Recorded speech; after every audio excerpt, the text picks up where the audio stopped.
PM Modi तूफान से हुए नुकसान का जायजा लेने के लिए गुजरात के भावनगर पहुंचे, जहां से पीएम मोदी ने हेलीकॉप्टर से ऊना, दीव, जाफराबाद और महुआ समेत सौराष्ट्र के प्रभावित जिलों का निरीक्षण किया। इसके बाद पीएम मोदी ने राज्य के मुख्यमंत्री विजय रूपाणी और आला अधिकारियों के साथ अहमदाबाद में तूफान से हुए नुकसान को लेकर के रिव्यू मीटिंग भी की। ताउते तूफान की वजह से करीब 3,000 करोड़ के नुकसान का अनुमान, 28,000 से ज्यादा कच्चे मकान क्षतिग्रस्त, 68,000 से ज्यादा पेड़ तूफान की चपेट में आए। ताउते तूफान से 45 लोग और 635 पशुओं की मौत हो गई। तूफानी हवा से 76,000 से ज्यादा बिजली के खंभे टूट गए। इसकी वजह से 1,685 गांवों में बिजली आपूर्ति ठप है। ताउते चक्रवात से गुजरात में 45 लोगों की मौत हो गई है। वहीं ताउते तूफान की वजह से तटीय इलाकों में भारी नुकसान हुआ है। रिपोर्ट्स के मुताबिक 16,000 से ज्यादा घरों को नुकसान पहुंचा है, जबकि 40,000 से ज्यादा पेड़ उखड़ गए हैं और कई मवेशियों की तूफान की चपेट में आने की वजह से मौत हो गई है। अरब सागर में उठे चक्रवाती तूफान ताउते के बाद समंदर में फंसे बार्ज P305 जहाज का रेस्क्यू मिशन जारी है। जहाज पर मौजूद लोगों में से 188 लोगों को सुरक्षित बचा लिया गया है। वहीं 22 लोगों के शव भी बरामद किए गए हैं। हालांकि अभी भी कई लोग लापता हैं। तूफान की वजह से राहत बचाव के काम में भी थोड़ी मुश्किल आ रही है। वहीं राहत बचाव कार्य में भारतीय नौसेना और कोस्ट गार्ड जुटे हुए हैं। में चुनौतीपूर्ण रेस्क्यू ऑपरेशन करके INS कोच्चि मुंबई पहुंच चुका है और तमाम जो रेस्क्यू किए गए लोग हैं उनको लेकर यहां पर नेवी पहुंची है। आप ये देखिए, यहां पर तमाम वो लोग हैं जो कि फंसे हुए थे। ऑयल फील्ड में काम करने वाले ये कर्मचारी हैं जिनको रेस्क्यू करके नेवी करीब 48 घंटे बाद उन्हें बचाकर यहां पर लेकर आई है। चक्रवाती तूफान ताउते की वजह से मछुआरों के जीवन पर खासा प्रभाव पड़ा है। पहले से ही कोरोना की वजह से मछुआरे परेशान हैं और अब ताउते ने मछुआरों की जिंदगी पर खासा प्रभाव डाला है। समंदर में ताउते तूफान के वजह से उनका काम पूरी तरह से ठप पड़ गया है। तूफान का असर आज दिल्ली में भी देखने को मिल सकता है। मौसम विभाग ने दिल्ली NCR के लिए ऑरेंज अलर्ट जारी किया है। मौसम विभाग के अनुसार तेज बारिश की आशंका जताई गई है। कुछ इलाकों में 50 से 60 किलोमीटर प्रति घंटे की रफ्तार से हवाएं चलने की भी संभावना है। वहीं दिल्ली में सुबह से भी बारिश जारी है। अरब सागर में उठा ताउते का असर अब उत्तर भारत में भी देखने को मिल रहा है और उसका असर आप राजधानी दिल्ली और आसपास के इलाके में देखिए कि कैसे बीती रात से बारिश हो रहा। आज दिन भर रुक रुक कर बारिश हो रही है और मेट डिपार्टमेंट की प्रेडिक्शन की बात करें तो न केवल दिल्ली बल्कि NCR के पूरे इलाके में इसी तरह बारिश होती रहेगी। चक्रवाती तूफान ताउते हरियाणा, पंजाब और दिल्ली में भी अपना प्रभाव दिखा सकता है। चंडीगढ़ में मौसम निदेशक AK सिंह की माने तो हरियाणा के साथ लगते पंजाब के कुछ हिस्सों में और चंडीगढ़ में इसका प्रभाव दिखाई देगा। उन्होंने कहा कि वेस्टर्न डिस्टर्बेंस सक्रिय हो गई है, जिसका असर पड़ सकता है। विक्षोभ और तौकते तूफान का असर अब उत्तर प्रदेश में भी दिखाई पड़ने लगा है। इसकी वजह से मौसम न सिर्फ सुहाना हुआ बल्कि कई जगहों पर बूंदाबांदी हुई तो कई जगहों पर तेज बारिश भी देखी गई है।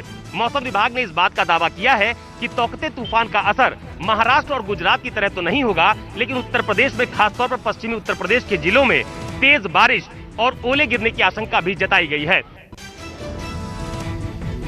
गुजरात के तटीय इलाकों के पार करने के बाद आज तौकते तूफान राजस्थान पहुंच चुका है। मौसम विभाग ने बुलेटिन जारी करके राजस्थान और हरियाणा में भी भारी बारिश और तेज हवाओं की आशंका जताई है। कुछ इलाकों में 50 से 60 किलोमीटर प्रति घंटे की रफ्तार से हवाएं चलने की संभावना है। वहीं ताउते तूफान को देखते हुए राजस्थान के पास सरहद पर BSF को भी अलर्ट पर रखा गया है।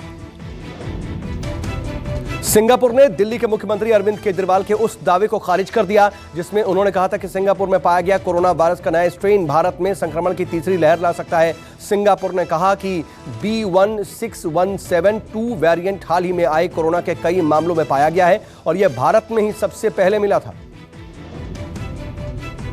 इससे पहले दिल्ली के CM अरविंद केजरीवाल ने केंद्र से अपील की थी कि वो सिंगापुर से आने वाली उड़ानों को तुरंत सस्पेंड करें। उन्होंने कहा कि सिंगापुर में कोरोना का नया वेरिएंट मिला जो बच्चों के लिए बहुत खतरनाक है। इससे पहले मंगलवार को ही केंद्रीय नागरिक विमानन मंत्री हरदीप सिंह पुरी ने केजरीवाल को जवाब देते हुए कहा था कि अंतर्राष्ट्रीय उड़ानें मार्च 2020 से ही बंद हैं और सिंगापुर के साथ एयर बबल भी नहीं है। सिंगापुर को लेकर के दिल्ली के CM अरविंद केजरीवाल के बयान पर विदेश मंत्रालय की कड़ी आपत्ति सामने आई है। विदेश मंत्री S जयशंकर ने केजरीवाल के बयान पर प्रतिक्रिया दी है। S जयशंकर ने ट्वीट करके लिखा, गैर जिम्मेदार बयान देने वालों को पता होना चाहिए कि उनकी इस टिप्पणी की वजह से लंबे समय की साझेदारी वाली दोस्ती को नुकसान पहुंच सकता है। मैं ये स्पष्ट करता हूं कि दिल्ली के मुख्यमंत्री का बयान भारत का बयान नहीं है। सिंगापुर और भारत कोरोना की लड़ाई में मजबूती से साझेदारी कर रहे हैं। लगातार कोरोना के मामलों में कमी के बाद एक बार फिर नए मामलों में तेजी आई। बीते 24 घंटे में 2,67,334 नए मामले दर्ज हुए। मौत के आंकड़ों में भी जबरदस्त उछाल आया है। 24 घंटे में 4,529 मरीजों की कोरोना की वजह से मौत हुई। देश में कोरोना के एक्टिव मामलों की संख्या 32,26,729 है। अब तक करीब 2,54,00,000 से ज्यादा लोग संक्रमित हो चुके हैं। हालांकि रिकवरी रेट 85% से ज्यादा है। देश में कोरोना के संक्रमण दर में भी कमी आई है। 3 मई को संक्रमण दर 17.1% थी, जो कि अब घट करके 13.3% रह गई है। वहीं कोरोना से मृत्यु दर 1.1% है और एक्टिव केस घट करके 13% हो गए हैं। देश में कोरोना से मौत के कुल आंकड़े 2,83,000 के पार पहुंच गए। महाराष्ट्र में 24 घंटे में कोरोना के 28,438 नए मामले सामने आए, जबकि 679 लोगों की मौत हुई। दिल्ली में भी पिछले 24 घंटे में कोरोना के गिरते आंकड़ों ने राहत दी है। दिल्ली में 3,846 नए कोरोना के मामले दर्ज किए गए, जबकि 235 लोगों की मौत हुई। वहीं 9,427 लोग रिकवर हुए।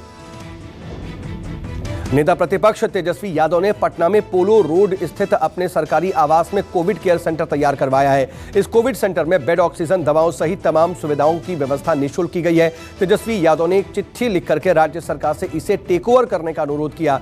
इससे पहले तेजस्वी यादव ने मुख्यमंत्री नीतीश कुमार को पत्र लिख करके राज्य में दौरा करने, पीड़ितों का हाल जानने और उन्हें मदद पहुंचाने की अनुमति देने को कहा था। मैं राज्य सरकार से फिर से अपील करता हूं कि जो सरकारी आवास जो हमको आवंटित किया गया है एक पोलो रोड, उसको लेकर के आइसोलेशन वार्ड्स बनाए जाए, क्वारंटाइन सेंटर्स बनाए जाए, क्योंकि मरीज जो हैं बिहार के, उनको सरकारी अस्पतालों में बिस्तर नहीं मिल रही, ऑक्सीजन नहीं मिल रहा, दवाई नहीं मिल रही। कई बार मुख्यमंत्री जी को 4 साल में चिट्ठी लिखा, लेकिन उसका कोई अब तक उन्होंने जवाब नहीं दिया। उम्मीद करते हैं कि एक सकारात्मक पहल, एक विपक्ष, जिम्मेदार विपक्ष होने के नाते हम अपने सरकारी आवास देना चाहते हैं। और ये चला नहीं सकते सेंटर, क्योंकि सरकारी बंगलो है, इसलिए सरकार से आग्रह है कि वो टेक ओवर करके इसको चलाने का काम करें।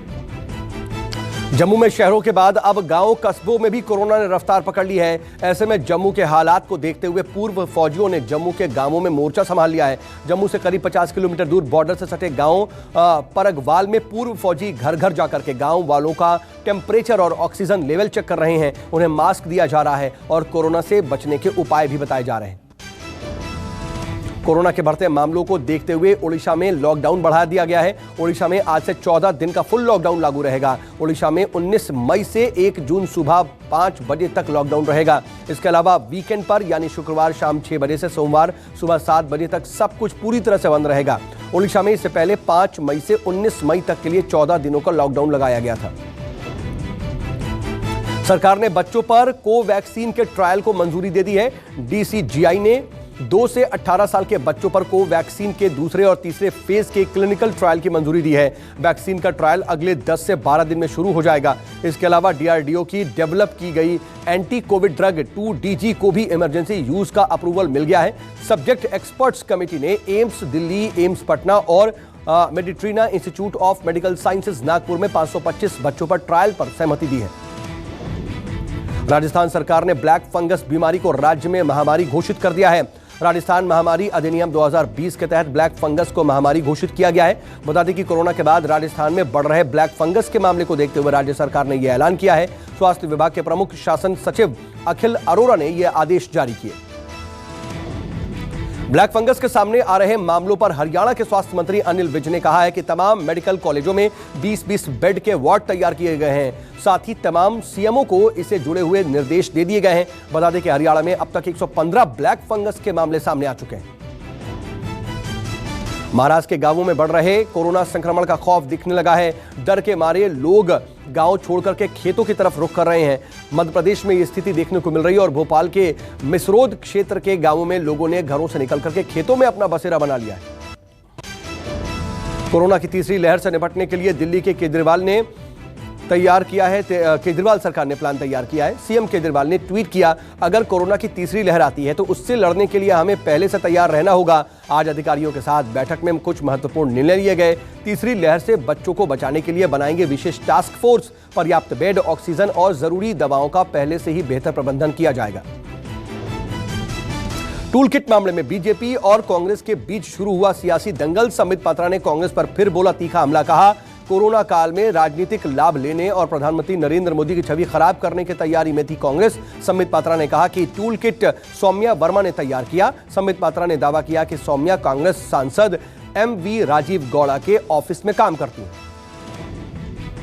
तृणमूल कांग्रेस के 4 नेताओं को लेकर के आज कोलकाता हाईकोर्ट में सुनवाई हुई।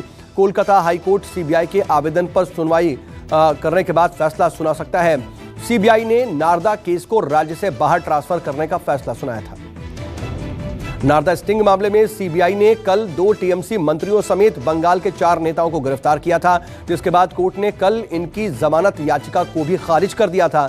गिरफ्तारी के बाद मंत्रियों की तबीयत बिगड़ने की खबर भी सामने आई, जिसको लेकर के उन्हें अस्पताल में भर्ती करवाया गया था।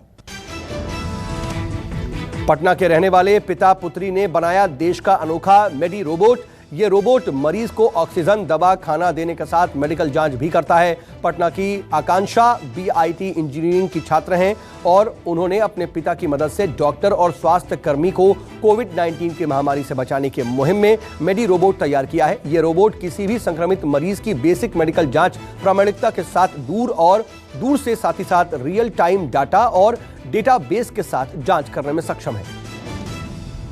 कोरोना के चलते यूपी के सीएम योगी ने लिया बड़ा फैसला। टीम 9 की बैठक में सीएम योगी ने कहा कि कोविड के कारण जिन बच्चों के माता पिता का देहांत हो गया है, उनके भरण पोषण सहित सभी तरह की जिम्मेदारी राज्य सरकार द्वारा मुहैया कराई जाएगी। सीएम योगी ने महिला एवं बाल विकास विभाग और इस संबंध में तत्काल विस्तृत कार्य योजना तैयार करने के भी उनसे निर्देश दिए। मनोज वाजपेयी की most awaited web series the family man 2 का ट्रेलर रिलीज हो गया है। सोशल मीडिया पर तेजी से यह वायरल हो रहा है। द फैमिली मैन 2 की स्ट्रीमिंग जल्द ही ओटीटी प्लेटफॉर्म अमेजन प्राइम पर की जाएगी। वेब सीरीज के पहले पार्ट ने जम करके धमाल मचाया था।